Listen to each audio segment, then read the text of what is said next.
Hello everyone, it's Chris here. And today I'm speaking about the very first GMJ book as it was published. And that would be codename VFO 565. And I actually have a copy of it here. What do you know? I think Rebecca gave it to me some time ago. But you can see it's very good quality books and hardcover, of course. And we've got a whole bunch of other ones here behind me. But the fact of the matter is that I don't think I will ever have all 54 as we stand here today, all the books in one place. I just don't see it. But we can always hope it's possible. Depends very much on how long we want to stay in Thailand or what's going to happen.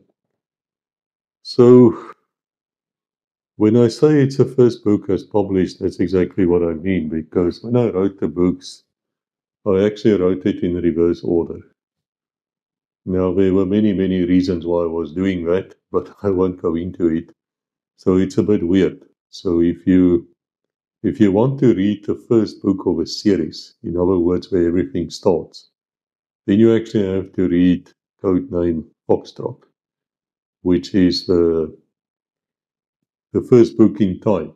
And it's actually, I think, book number 6 in order of it being written. Yes, I know it's confusing. I'm sorry. I'm sorry. At that stage, I wasn't thinking of writing dozens and dozens of books. So I just thought I would take the first book, and the first book is actually the romantic one because that is where the two heroes of the books, Major Jeffrey Foxtrot and Angelique Dawson, the spy master, where they actually decide they do really like each other, and they sort of confess their real names to each other, even if they knew it a long time before.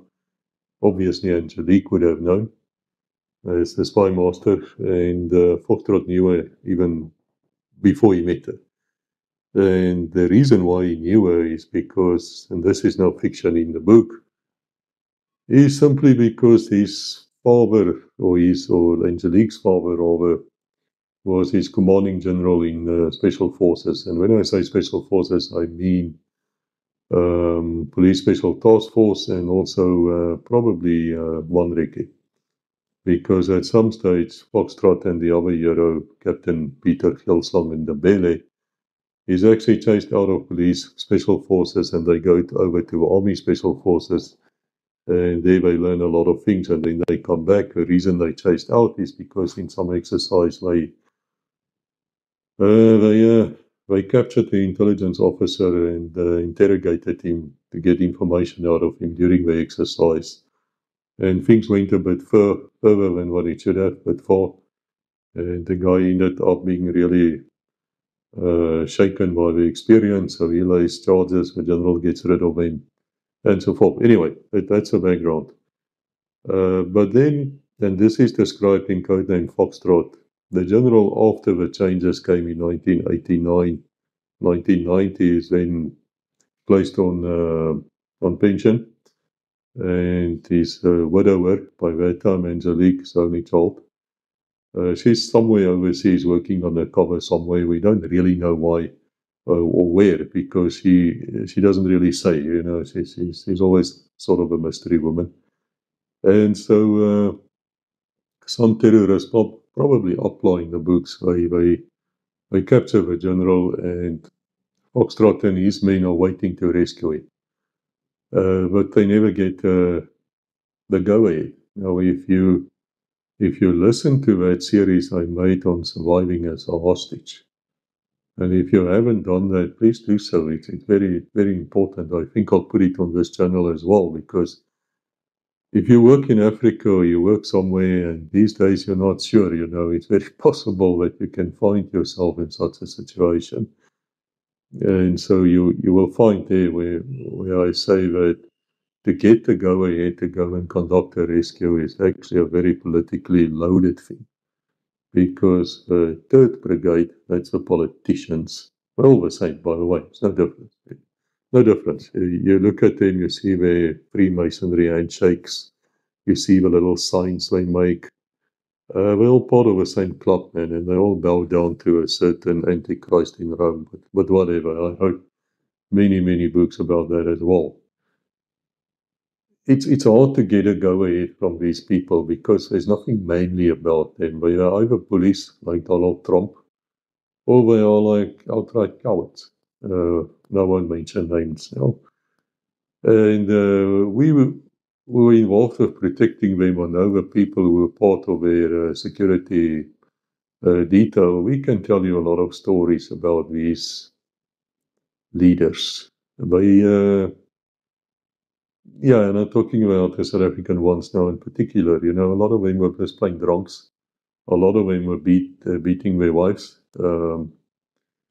Many of them, when they would go overseas on official business, would compromise themselves and their country by being found in gay clubs, whorehouses, places like that. It's very well known that at one stage the French intelligence head called the South African one and said, look, if Minister so-and-so are interested in whatever he was doing, I've heard that it was this gay humiliation scenes, you know, where, oh, this is a family channel, I can't describe that, but you know what I mean.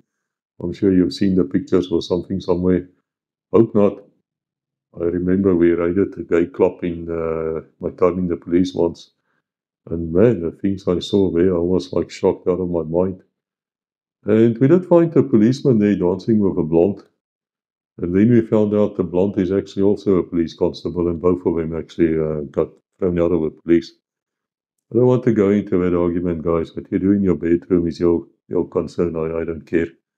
I look at things from the Bible and Bible alone, so I have certain views. But I will keep them to myself here before the channel is banned.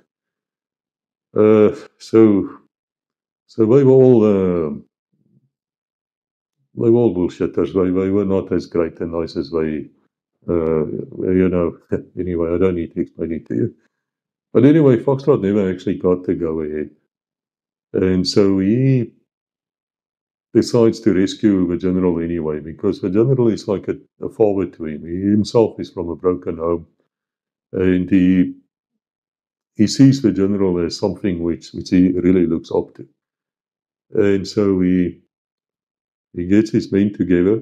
He has a company commander at that stage. He gets Skilslong, Peter Ndebele's platoon, was the best platoon around. They parachute in, they land right around this compound, and they basically do the rescue. By this time, the general is already dead. And so they failed. In fact, they failed on the rescue. But they did kill everybody inside that house. Now, did this happen? No, it's fiction. It's fictionalized. It's part of a story, right? Such rescues did take place, but not this particular one. It is, as I said to you in my introduction where we spoke, as I said to you guys, a lot of the things in the books are the truth and nothing but the truth, especially when it's written as non-fiction. There are such books. We'll talk about them in the future. 5 of them at this stage. But the rest are fictionalized. In other words, if there's incidents in it, and this is a classic example of, can you do a hostage rescue like that? Yes, if you're insane, you can do it like that. And the tactical and strategic and the weapon systems, you know, the history in the books are totally 100%. That's why many of you ask me, Koos, is this for real? Is really yes or no? And I always come out with a long excuse, which I really went into in the introduction. You can go and look at that. So anyway, the rescue fails, and Foxtrot then searches the general's body, because, you know, in the old days they would put explosives and grenade or something under the body, but we trap it. They all are, of course, bomb disposal officers anyway. Except Angelique and Skilslong, they also, well, they're much more trained in advanced explosives than the rest. And being also bomb disposal, they can combine that, which makes them extremely hard when they try to, if you try to dispose of anything, any bombs which they make, because they know all the tricks in what to do and not to do. But anyway, Foxtrot then searches the body. This is now in code name Foxtrot, but I'm explaining this to you because it's part of VFO 565. And they find the general's wallet, and he looks through the wallet, and he finds a picture of Angelique standing with her parents somewhere. They say it's Comores, but in fact it was Mauritius. So they were, she was standing there, and he falls in love. He sees this woman, and they just love at the first sight. But he never actually meets her until about 8-9 years later. That's where he meets her the first time. That's also described in Codename Foxtrot, where they actually met, which is quite funny. Because the two of them, even though they like each other, they're not going to admit it, and Angelique at that stage is actually married. And she's happily married. Foxtrot just lost his wife. He was also married. He got married to a French spy. Some of that is based on my own life. And she dies in a bomb explosion. In real life, she was not killed like that. It was more personal. But it doesn't matter. It doesn't matter. The books are playing sometimes. Sometimes it's very, very close to the truth. And anyway, if you want to know where the name Foxtrot actually comes from, Foxtrot is very interesting. If you guys, any of you live in Pretoria, or you're close to Pretoria, and this is revealed in the latest book, codename Snake 606, latest book as I speak here, because there might be more. We don't know, but I just finished writing it about 2 days ago. In Snake 606, it's actually explained that if you take the road towards the South African Secret Service headquarters in Pretoria East, you just keep on going and you go towards Delmas. It's on the Delmas Road.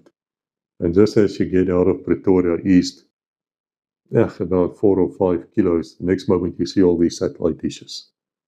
And then you see these buildings and you see these fences. And that's where the headquarters are officially.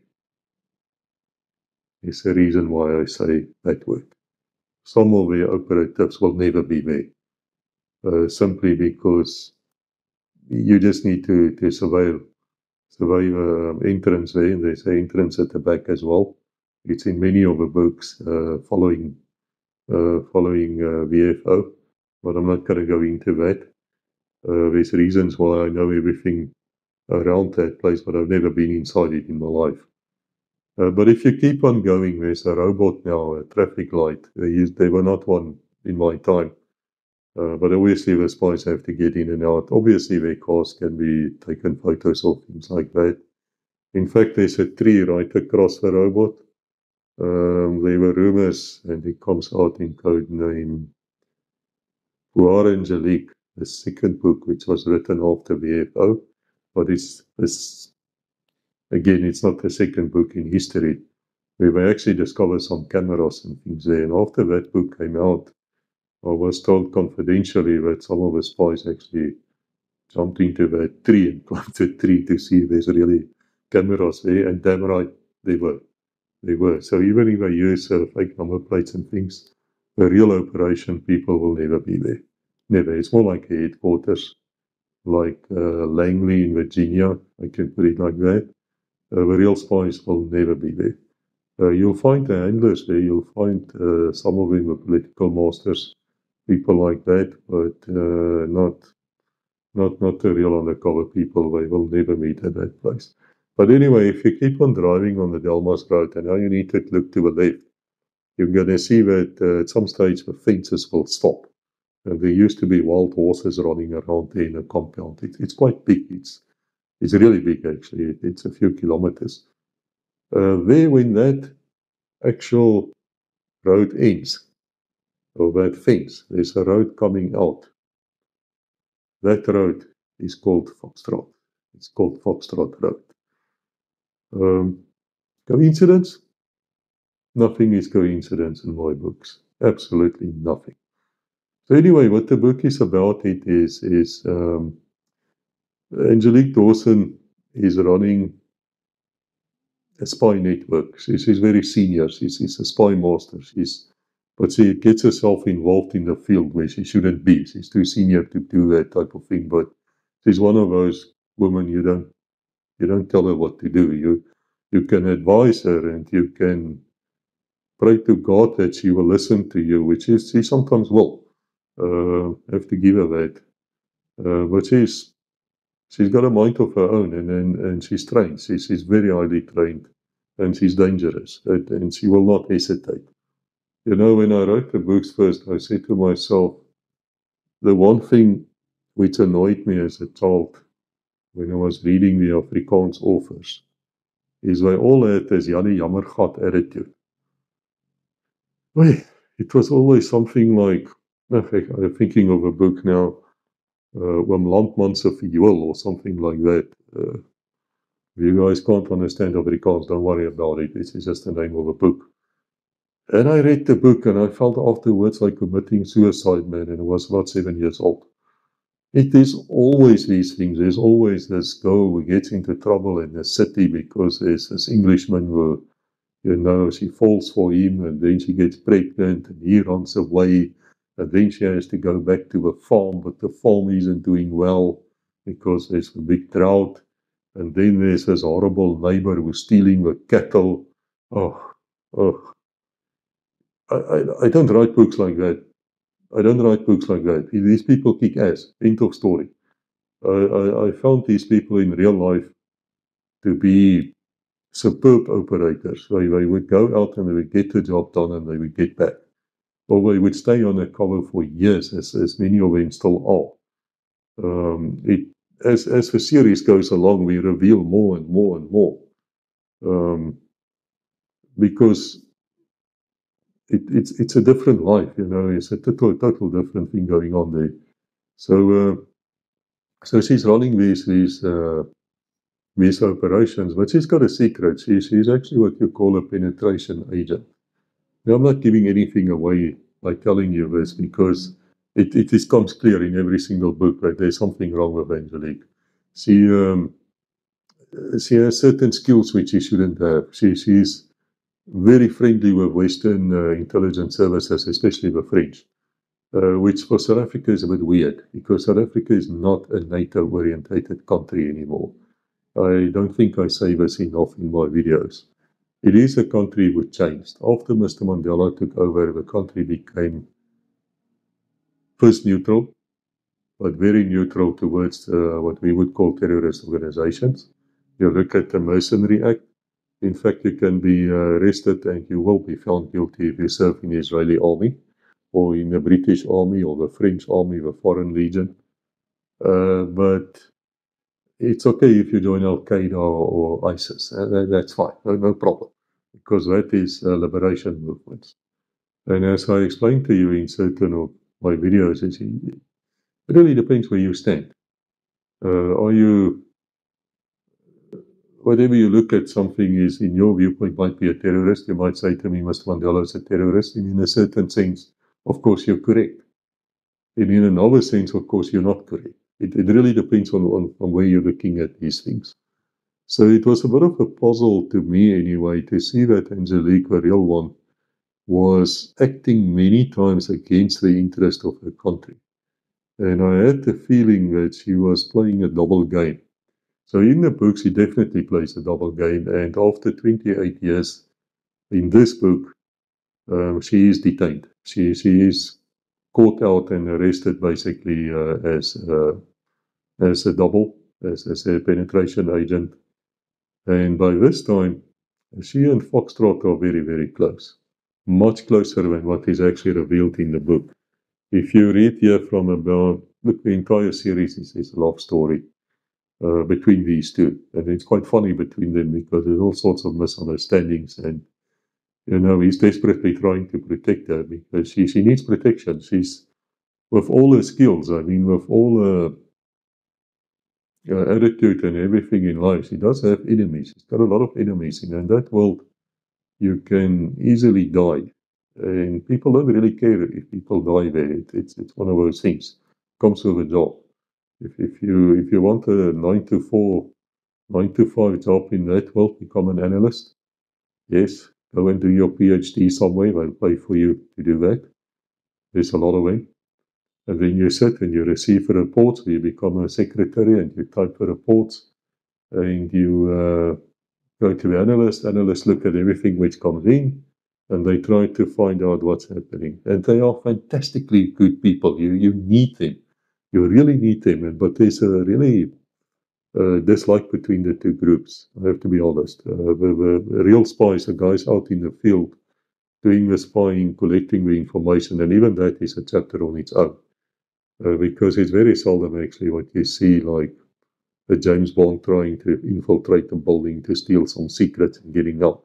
Normally it wouldn't work like that. You would have somebody already working there, secretary, security guard, perhaps he write the director or whatever, and then they would meet somewhere over a cup of tea, coffee, or in a meeting place. Then he gets his instructions, the guy go and take pictures of it, or he steals it and he brings it, they take pictures, they take it back, whatever. That's normally how it's done. It's not really like in the movies. It's actually flippant boring most of the time, and when it's not boring, it's flippant scary. But the books in the George M. James series isn't really about spying. It is counterterrorism. So it's very possible that you then find teams operating, like the US of fairly well known with their Special Activities Division, SAD, and they are SAD as well. They cannot really operate in any country where they don't have friendly relations. In other words, you will not find them trying to operate in South Africa. They tried once. Yeah, shame. They got caught, chased away. Then another team came in. Will not say from which country, but it's one which you admire very much, most of you. Small country in the Middle East. They got chased away as well. And told in no uncertain terms that if it happens again, there might be revenge action between the small population in South Africa. As I say in my other videos, if you're from that country, get out of South Africa. In my view, my opinion, what I've seen, what I've noticed, you ain't that welcome. You're not liked, especially now with the court cases which you've lost. Whether you can argue about the court, you can tell me it's unfair. It doesn't matter. It stands on the record, guys. It doesn't matter whether it's unfair or not. It might even be. I don't know. But I'll tell you that you ain't safe in that place. So anyway, they got chased away as well, simply because they can't operate there. It's not possible. But we did write a book called Codename 1 Alpha. And 1 Alpha is a book which deals with a link between terrorism and human trafficking, white slavery. There's an enormous link between the two. They go hand in hand. And the other story behind the story was, would it be possible for a Western Special Forces team to come into South Africa and to run around and to snatch somebody or to kidnap somebody and get away with it? Now I know what people are going to say to me, Chris, the army, Chris, I write these books as warnings, as if things are still working, and a lot of the units actually still works very, very well. Don't believe everything you see on TikTok. You see, here's a fat guy lying asleep at the guard post. Well, go to Special Forces headquarters in Pretoria and go and see those guys lie asleep at the guard posts. I move around to these people. I'm not as quick to judge just because I saw something on TikTok. And frankly, I find it annoying when people send me those videos because they base their entire argument upon 1 2-minute video which shows something bad. They never show the 99% of good. So in the books, as I said in the introduction and other things too, people will say to me, well, you're right about the submarines, but, they're not working. Well, the admirals tell me they're working. And this is the type of things that they can do and should be doing and probably are doing. But you just don't know about it. And now it's like, Let's not go there, because the books assume that there are still responsible people who can actually do the job. Why? Because I'm trying to explain to the world capability and capacity. In other words, they do have these units, and these units can do the following. You know what I mean? So you look at it as a scenario. Yeah, that's the best way I can explain it to you. In any other way, it's not going to work. I mean, if you can be either negative, or you can be neutral, or you can be positive. I choose to be positive in my books. So anyway, what Angelique wants is that Foxtrot and this friend of his, Peter Gilslang in the Bele, both of them officers, both of them special forces, both of them exceedingly good. Both of them like brothers, even though one's a Zulu, the other one is white. There's no such thing as racism in my books. Doesn't exist. Doesn't exist in that world. You will not make it there if you're racist. End of story. You won't. That was one of the problems that the old National Intelligence Service had. In the first place, they had zero operational capacity. They had nothing which can go out and kill people or do counter-terrorism. From the beginning, Dr. Neil Barnard said he doesn't want to do that. He wants to collect information, and that's it. And you know what? That works. Up to a point, that actually works very, very well, and that's what you should be doing. But things have changed since 1998 when the US Embassy in, I think, Kenya, and I'm not sure which other countries, Somalia or someplace, started exploding. Hundreds of people died. That's when terrorism actually came to Africa in a very big way. And that's one of the things which is also in this book, which is very, very fascinating, because that's actually the reason why I wrote that book first. It had to do with something which I call the Muslim truce.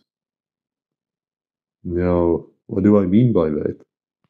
It's a recurring thing in all the books, actually, because I'm trying to warn about it. Now, people will say to you, this does not exist. It is just nonsense. It's fiction. It's not there. But should you read the books, and every book can be read as a book on its own. It's a story on its own, but they do follow on each other. And the further the books went, of course, now they refer back to each other with a little bit of the explanation. But if you want to know the full details, you have to go back and read the previous book which is mentioned. I know some people find that very annoying. I personally don't, because I believe in history, and I believe that history will repeat, because people are people. Humans are humans. Our children will make the same mistake as us. It's just life. But you can learn from history. That's the big deal. You can learn from history, and therefore you can predict the future. That's very, very important. So around about in the middle 90s, there were a lot of bomb explosions and things happening. And especially in Cape Town area, you'll remember Pagat, or Pagat, what you call it, people against gangsterism. You will remember that some American gyms and things at the waterfront in Cape Town got bombed. There was a magistrate who actually got murdered, was doing one of the trials, which is unheard of in South Africa. That is really bad. At some stage, some of these jihadi movements were actually banned by Mr. Mandela, by his government. And let me say again, I say this in many videos, I say it in the books as well. When we speak about jihadis, we're not speaking about Muslims in general. We're speaking about a very small minority of people. So don't go and misjudge everybody just because of a minority. But here, this minority is actually dangerous, and they are around. But something strange then happened, and it struck me. And that's why I started explaining it in the books, and I started explaining it in especially Codename OSTN, which I still have to make a video about. You know, there's so many of them, this is going to take a year to get all the books in video format. And what happened is that Muslim jihadi terrorism sort of disappeared out of South Africa. Why? It is not a Muslim country. It is supposed to be a Christian country, even though I have doubts about that. But it's anyway, it is not, repeat, not. It's not a Muslim country at all. And it's a country which at that stage was still very friendly towards the US on the surface anyway, even if it's a BRICS country now. And it's not that friendly anymore. So that would make it automatically a target, like Kenya or Tanzania and the other countries which has a lot of problems with jihadis. But inside South Africa, nothing. It sort of disappeared. It's almost like there was a truce. It's almost like people approach these people, and this happened in history, by the way. I reveal it in several books. I think Codename Wrangler, I speak about it in other of these videos as well. Switzerland, Swineland, we in the late 1960s, maybe early 70s, something interesting happened. A whole bunch of aircraft, Boeing 727s, I believe, were captured and they were flown to Aden, or Aden, if you want to call it. And there they landed at a deserted old RAF base, and the passengers were offloaded. The terrorists were not as mean in those days as today. I think it was the PLO, Yasser Arafat's people, South Africa's great friend. And, they then placed explosives in these aircraft and just blew it up. And that was one of them which blew up was Swiss Air. And so Swine Air was never ever targeted again. Why not? Why not? Why? People in my world always look for patterns. And we wonder why. If there's something out of form or out of shape or something is where it shouldn't be, where there's a pattern formed and it doesn't make sense, where it should make sense, or in reverse, we wonder why. And then that's when we start investigating and we start looking at things. Then it came out that one of the ministers of Swineland, and I have his name, it's in the books, actually went and he had a long meeting with a PLO. And so he basically, nabewering, as people say, it's not proven, they're denying it, of course. But it seems that Switzerland was then willing to basically use their banks to support the PLO. They were supporting terrorism. That's what they were doing, supporting terrorism. In the same way as I was saying to you in the introduction video and other videos in my books, that absolutely no GMJ book, all those under my own name, will ever be found in Apple format. You'll find it in EPUB with Apple. Somebody stole it. It's not me. It's not me. That happens too, by the way. It's one of those things. And why not? Because I think Apple is supporting terrorism. And you say, wow, how do you say that? So, well, let's look at San Bernardino in 2015. And this is the type of things which comes out in the books. What happened there? Let me think now. Some nutcase, some jihadi decided to kill a lot of people, and he did. And I actually had a friend living in San Bernardino. She was quite close by when that happened. And so for me, it's personal. And guess what? He was shot dead. What do you know? And so he had Apple. He had an Apple phone. So the FBI went out and they obtained a court order and went back to Apple and said, guys, we got a court order. Here it is. Here's the phone. Please break this phone. We need to get inside it to see who he was contacting and who was in contact with so we can do a terrorism investigation. And it is, as I said to you in other videos, and if I bore you now because you've seen the other videos, please forgive me. I don't know which ones you've seen. And therefore I have to, explain it again. And Apple showed them, no, we're not going to do that. No, if your court order as well. We Apple, we don't, no, we don't do such things. So we will not help people, the FBI, to actually do an official terrorism investigation.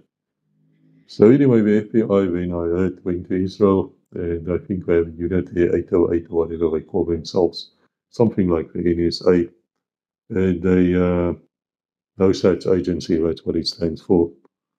So they broke this phone electronically, and they could do the investigation. So as far as I'm concerned, you support terrorism. Same with the Swiss banks. The day that you said you're going to wash and assist PLO with their funding and with their money, and you know, or you ought to know, you're not that damn stupid, even if you're Swiss, and you know that that money will be used to pay terrorists to conduct terrorism against civilians. You're a terrorist state in my eyes, mate. That's all you are. You can deny it, you can put your little ears on, do what the hell you want. I know better. And I know about the Jewish money you stole as well. And then I know how you bent forward to touch your ankles while the US did you from behind. Yes, go and read the When and Where books. I speak about it in great detail.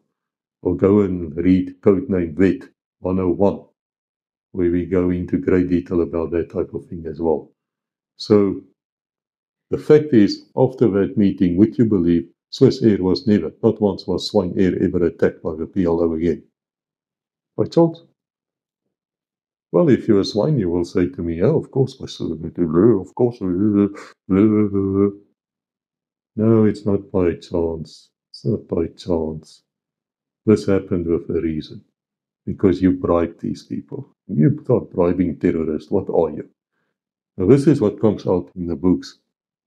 And that's why many of the books are actually suppressed. And many people don't like the books. That's why you see there's quite a few bad reviews.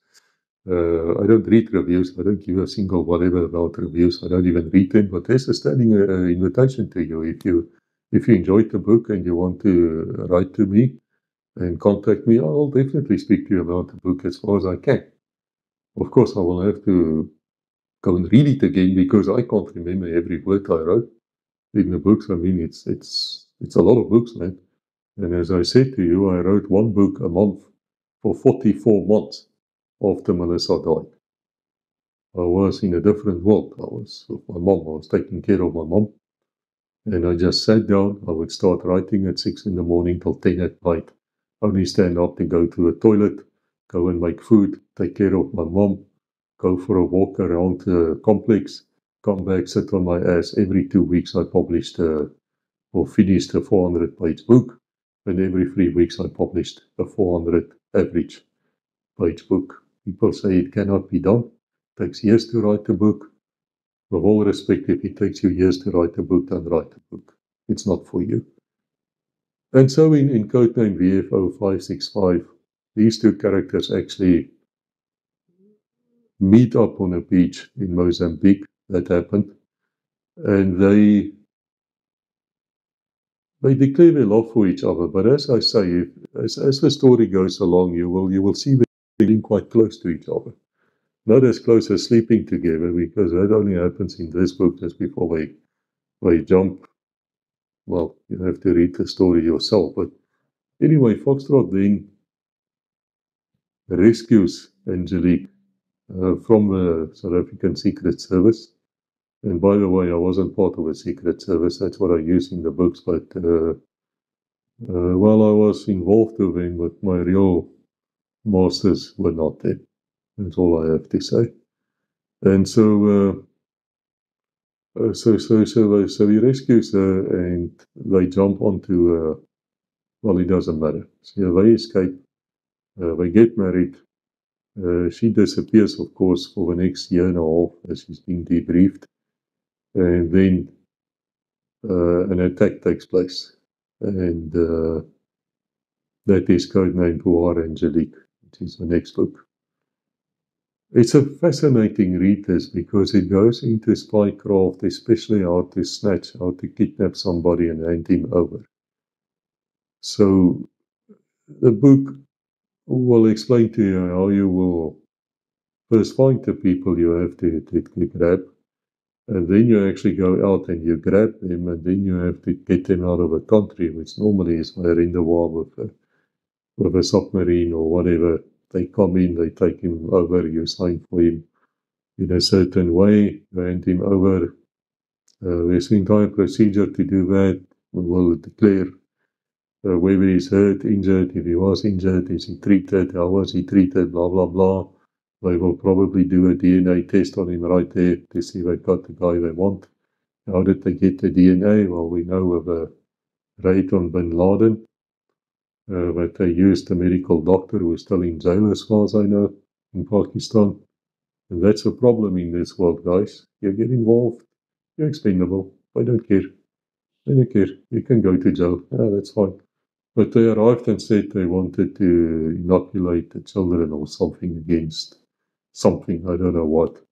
Probably polio. By doing that, they could get the children's DNA. By doing that and looking at bin Laden's other family members in Saudi, he's a very rich man, of course, very, very famous family there. Then out of that came, positive identity, and the next moment the US Special Forces struck, lost a helicopter in the process.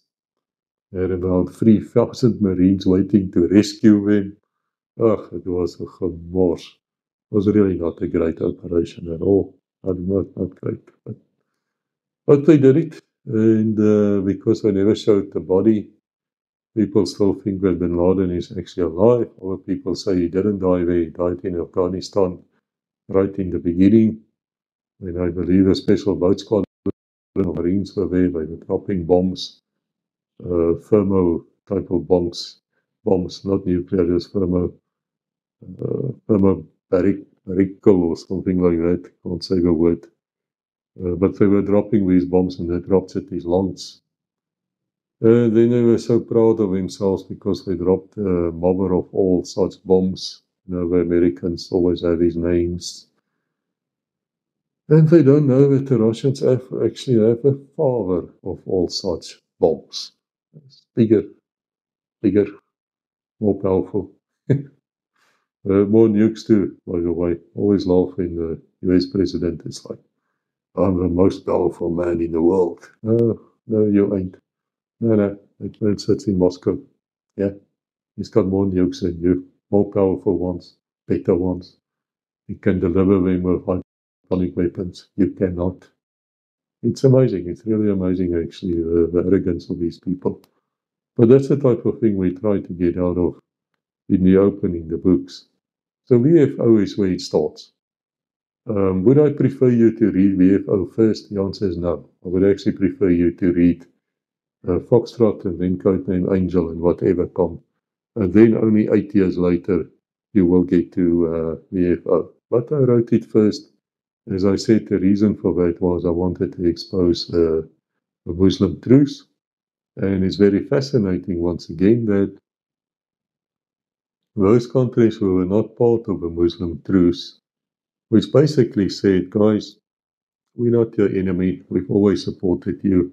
We understand what you're doing. We don't mind that much if you kill the Americans. It's okay. We don't really like NATO. We don't really like the West, but don't do it here where we are. Because if you do it with us, we have special forces. We will kill you. And yeah, we do have a special forces. The Army Special Forces are very, very good at counter-terrorism operations. They're fantastically good. Well, of course, many people will now say, but trust me, they're very good. Police Special Task Force, they're still very good. They can still do this. They can handle this. Then there's the other teams running around who will kill a terrorist well, I have to read the books. But the fact is, the Muslim truce came down to, you can sit here in South Africa, we will take care of you, we'll protect you against the West. We will make sure that nothing happens to you. You can do some R&R here, rest and recuperation, is that the word? You can plan your operations, but don't come here and make trouble. And guess what? There's no such trouble in South Africa, but But there are very, very strong rumors that after the 2005 London tube bombings, and my ex-brother was actually on the train behind the one who got bombed. That operation was planned, they say, if you go and do a Google search, they say in Southern Africa, and then the Google search will take you probably to Zambia. The actual truth, guys, it was planned in Fortsburg in Johannesburg.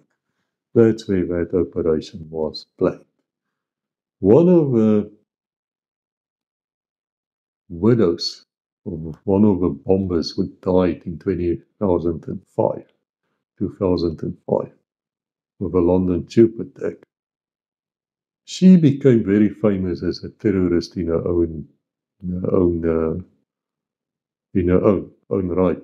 Samantha Leavitt or something is that, something like that. That's what she's called. And she was behind the attack, I think in 2010, in Kenya on a mall where it belonged to some Israeli people, and the Israelis were definitely involved in getting that terrorist out of that mall. That's also where you would have seen Kenyan special forces trained by the US. Roll your eyes, please. They're pathetic. You will see them, they were actually rob and steal everything there in the shops. That's why we're trying to contain this terrorism. They were more grabbing the cold drinks and what have you instead of just up and doing their job. Well, they cannot deal with these situations. The only country in Africa who can deal with this very efficiently in southern sub-Saharan Africa anyway is South Africa, whether you believe me or not. But nothing is happening there. And that goes back to the Muslim truth. Anyway, this Samantha woman was behind that, and guess where that was planned? Guess where that was planned? Fortsburg? Yes, it was planned in Fortsburg. That's what I found out. Of course, it's denied. People, it's denied. But I've heard there were teams actually right around that house, Angelique's people who wanted to take her out. And they got denied permission. And then they saw the counter-espionage people, NIA, National Intelligence Agency, known as the National Disgrace in my books, because that's what they were. They blew R100 million or dollars, I can't remember, in something like 2 years on wars and BMWs, X5s. When I was speaking to Johan Smith, informant, whatever he was, I removed the videos now because of many, many reasons on legacy. We were laughing. We were saying, yeah, you can recognize these people. They all have Durban number plates. And I said, yeah, they all drive X5s. And they all wear these James Bond little shades, you know. And they wear the black suits. Oh, that's Nia, man. They're pathetic. They don't exist anymore, by the way. Nia and Sasling combined in 2012. And I believe now that the South African government has annoyed Israel with their court case and their attitude. Right or wrong, doesn't matter. They've annoyed them. Now the US, Big Daddy, is turning on them. And so there's a total reshuffling going on in the South African intelligence community because, that's my opinion, this is not in the books. My opinion, you're going to see a lot of trouble now. You're going to see color revolutions. You're going to see immediately the first move was made to get the white people out of the country. Why? Because they have skills, they have money. You remove them, and the darkness will be even more as Eskom fails even more. And then all more and more will fail. Isn't that fascinating? And what's even more fascinating, I understand the DA is now part of a government, national unity or whatever they call it, still a failure. And they don't want people to leave. They think there's no need. My advice to you is, guys, if you can get out, please get out. Please get out. It's not going to get better. And don't think I'm negative or anything. I'm still a South African. But I don't see it. And perhaps, from the outside, being out of the country so many years, we do see something perhaps different from what you see. I mean, when I get to South Africa, it's always astonishing to me to see the levels of security. It's not normal. It's like I say to people in the books, it's not normal for the FBI to arrest you because you lied to them. Man, you should be allowed to lie to the police. Why not? That's what you do. But the FBI is the only police organization. It's actually a Gestapo in disguise uh, for many, many reasons. I don't rate them highly. I talk about them a lot in the books in a negative way. But it's the only police force in the world where you actually can go to jail and you will go to jail for lying to them. So even if you make a genuine mistake, and it's possible because I can ask you a very loaded question and you answer in a certain way, and you genuinely you think in your answer, and later it turns out your answer is not perfectly correct. I arrest you. You are an FBI member. Not even the Gestapo in Nazi Germany had that powers. The apartheid police where I come from, no such powers. KGB, nah, only the FBI. How's that possible? Oh, read Oath of Evil and you'll understand what the US has turned into now, a second beast, as predicted in the books of Daniel and Revelation. So if you read VFO 565, I'll leave the links in the description. It's available in audio. It's available on Amazon in audio as well as hardcover, softcover. Already showed you hardcover. Here it is. It looked different. In the beginning, it had a different cover, which I actually liked. But Rebecca decided all the books need to look the same. So she designed this one, and that's one of the things about the books which you will find is most of them have the same type of way they look. Um, Very interesting books. I really hope. Wait, almost break my bookshelf here. I really hope you enjoy the book. I highly recommend it to you. It is where the two of them met or open their hearts and they realize they're in love with each other. And of course, they get married a little bit later in the book. It's never described, but by implication, you can find out what happened there. That's the story. Hope to see you again in the next book. Spread the word, please. Let's see if we can grow this channel. Let's see if we can get these books out. It's very important. The messages in them, very important. People need to know about Muslim truths because it's going to affect your lives. Because this government will carry on the way they're carrying on.